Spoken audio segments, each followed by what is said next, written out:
శ్రీ హరీష్ రావు గారు. అధ్యక్ష, తెలంగాణ రాష్ట్ర 2వ శాసనసభకు సభాపతిగా మీరు ఆ కుర్చీలో కూర్చున్నందుకు ముందుగా హృదయపూర్వకంగా మీకు అభినందనలు తెలియజేస్తూ ఈరోజు చాలా సంతోషంగా ఉంది అధ్యక్ష. తెలంగాణ తొలిదశ ఉద్యమంలో 1969లో ఒక ఉద్యమకారుడిగా, ఒక విద్యార్థి నాయకుడిగా ఉద్యమం చేసి అరెస్ట్ అయ్యి జైళ్లలో పడి మలిదశ ఉద్యమంలో కేసీఆర్ గారి నాయకత్వంలోనే తెలంగాణ సాధ్యమని చెప్పి ఆ రోజు తెలుగుదేశం పార్టీకి, పదవికి, శాసన సభ్యత్వానికి రాజీనామా చేసి కేసీఆర్ గారి నాయకత్వంలో తిరిగి ఉప ఎన్నికల్లో గెలుపొంది కేసీఆర్ గారి నాయకత్వంలో ఉద్యమాల్లో పాల్గొని తెలంగాణ రాష్ట్రాన్ని సాధించుకొని ఈ తెలంగాణ శాసనసభలోనే సభాపతిగా మీరు ఆ కుర్చీలో కూర్చోవడం అంటే ఇది మీకే కాదు, ప్రతి తెలంగాణ ఉద్యమకారుడికి దక్కినటువంటి గౌరవంగా ఈరోజు మనం చెప్పుకోవాల్సి ఉంటుంది అధ్యక్ష. ఎందుకంటే ఒక ఉద్యమకారుడు రానే రాదు ఈ సభలో తెలంగాణ పదాన్నే నిషేధించినారు. తెలంగాణని మాట్లాడితే ఈ సభ నుంచి బయటకు గెంటేసినటువంటి ఈ సభలో మీరు విద్యార్థిగా ఉద్యమించి కేసీఆర్ నాయకత్వంలో మలిదశ ఉద్యమంలో ఉద్యమించి ఈ తెలంగాణ సభకే సభాపతిగా మీరు కూర్చోవడం అనేటువంటిది ఇది ప్రతి ఉద్యమకారుడికి, ప్రతి ఒక్కరికి దక్కిన ఒక గొప్ప గౌరవం, ఇది ఒక గొప్ప అనుభూతి అధ్యక్ష.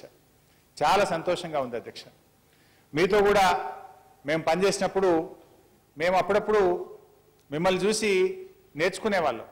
69 ఏళ్ల వయసులో కూడా 29 ఏళ్ల యువకుడిలాగా పనిచేసేవారు మీరు.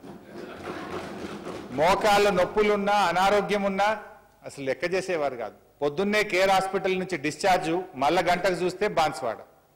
అసలు ఎప్పుడు చూసినా కూడా ప్రజల మధ్య ఉండేవాళ్ళు.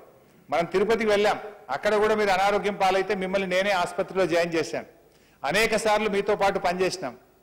పరకాల ఉప ఎన్నిక వచ్చింది, అప్పుడు ఆ పరకాల ఉప ఎన్నికల్లో మనం కలిసి పనిచేసినాం అధ్యక్ష. ఆత్మకూరు మండలంలో మీకు ఇన్ఛార్జిగా ఇస్తే అక్కడ ఒక ఇల్లు కిరాయికి తీసుకొని ఒక కార్యకర్తలాగా, ఒక ఉద్యమకారుల్లాగా ఆత్మకూరులో పరకాల ఉప ఎన్నికల్లో మీరు పనిచేసినటువంటి తీరు చూస్తే మీ నుంచి మేము చాలా నేర్చుకున్నాం అధ్యక్ష.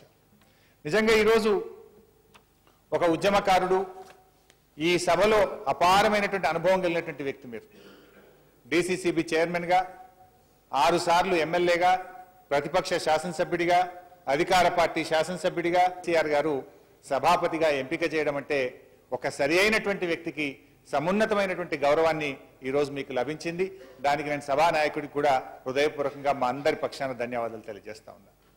అధ్యక్ష, మీతో పాటు మీరు వ్యవసాయ శాఖ మంత్రిగా, మార్కెటింగ్ మంత్రిగా కూడా చాలా దగ్గరగా పనిచేసే అదృష్టం కూడా నాకు దొరికింది అధ్యక్ష. మీరు చాలాసార్లు మనం సంయుక్త సమావేశాలు పెట్టాం. ఒక ఎర్రజొన్నల సమస్య, నిజామాబాద్ జిల్లాలో ఎర్రజొన్నల సమస్య వస్తే గత ప్రభుత్వాలు పట్టించుకోకపోతే గౌరవ కేసీఆర్ గారు ముఖ్యమంత్రి గారి యొక్క ఆదేశాలతోనే ఆ రోజు ఎన్నో ఏళ్లుగా అపరిష్కృతమైనటువంటి లాఠీ దెబ్బలు, తూటా దెబ్బలు తిన్న ఎర్రజొన్న రైతుల సమస్య నిజామాబాద్ జిల్లాలో మీ నాయకత్వంలో పరిష్కారం కావడం నిజంగా చాలా సంతోషం అధ్యక్ష.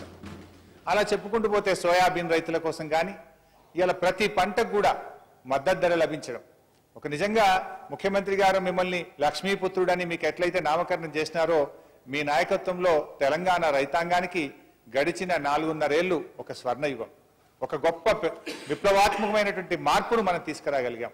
మీ పనితీరు, ముఖ్యమంత్రి గారి నిర్ణయాలతోని స్వామినాథన్ లాంటి వ్యవసాయ రంగ నిపుణుడే ఈ రాష్ట్రంలో మన ముఖ్యమంత్రి గారికి అవార్డు ఇచ్చి మన పనితీరును, వ్యవసాయ శాఖ పనితీరును, రైతాంగానికి ప్రభుత్వం చేస్తున్నటువంటి మేలును ఈరోజు ప్రముఖ నిపుణుడు స్వామినాథన్ లాంటి వ్యక్తి కూడా ఈరోజు గుర్తించారంటే దాని వెనుక మీ కృషి ఉంది.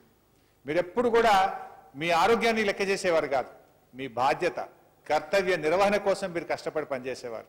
మీ వయసు కావచ్చు, మీ మోకాళ్ళ నొప్పులు కావచ్చు, మీ ఇవన్నీ ఉన్నా కూడా పొద్దున్నే 6 గంటలకే మీ దినచర్య ప్రారంభమయ్యేది.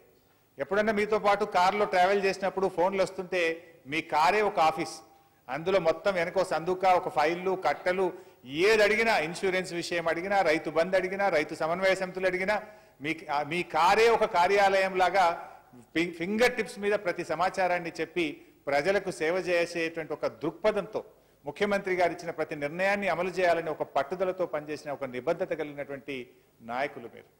ముఖ్యంగా రైతు సమన్వయ సమితులు ఒక కొత్త విప్లవాత్మకమైన నిర్ణయం తీసుకున్నప్పుడు మీరు, మహమూద్ అలీ గారు గౌరవనీయులు, అప్పటి రెవెన్యూ మంత్రిగా వారు, వ్యవసాయ శాఖ మంత్రిగా మీరు రాష్ట్రమంతా 30 జిల్లాలు తిరిగి రైతు సమన్వయ సమితులను మీరు చైతన్యపరిచినటువంటి తీరు, రైతు సమన్వయ సమితుల ఏర్పాటు విషయంలో ఒక గొప్ప నిర్ణయాన్ని అమలు చేసే విషయంలో మీ కృషి చాలా అభినందనీయం అధ్యక్ష.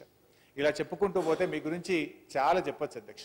నిజాం సాగర్ రైతుల కోసం మీరు పడిన తపన, నేను నీళ్ల మంత్రిగా అప్పట్లో దాని లైనింగ్ విషయంలో కానీ, సింగూరు నుంచి నీటి విడుదల విషయంలో కానీ, నిజాం సాగర్ ఆధునీకరణ విషయంలో కానీ, అంటే ఒక రైతు తన స్వంత పొలానికి నీళ్ల కోసం ఎలా తపన పడతారో నిజాం సాగర్ రైతులతోని, నిజాం సాగర్ ప్రాజెక్టుతోని కూడా మీకు అంత అభినవమైనటువంటి సంబంధం ఉంది. అలా మీరు ప్రతి నిమిషం కూడా తపన పడేవారు మా ప్రాజెక్టు ఆధునీకరణ జరగాలి, కాళేశ్వరంతో నిజాం సాగర్ ప్రాజెక్టును అనుసంధానం చేయాలని ముఖ్యమంత్రి గారిని అనేక సందర్భాల్లో మీరు అడిగి ఒప్పించి మీరు మెప్పించుకున్నటువంటి తీరు ప్రజల పట్ల మీకు ఉండేటువంటి మమకారం, రైతుల పట్ల మీకు ఉండేటువంటి ప్రేమను తెలియజేస్తుంది అధ్యక్ష. ఇలాంటి మీకు ఇంత సమున్నతమైనటువంటి స్థానం, ఒక ఉద్యమకారుడికి ఇంత గొప్ప గౌరవం దక్కడం నిజంగా చాలా చాలా సంతోషంగా ఉంది.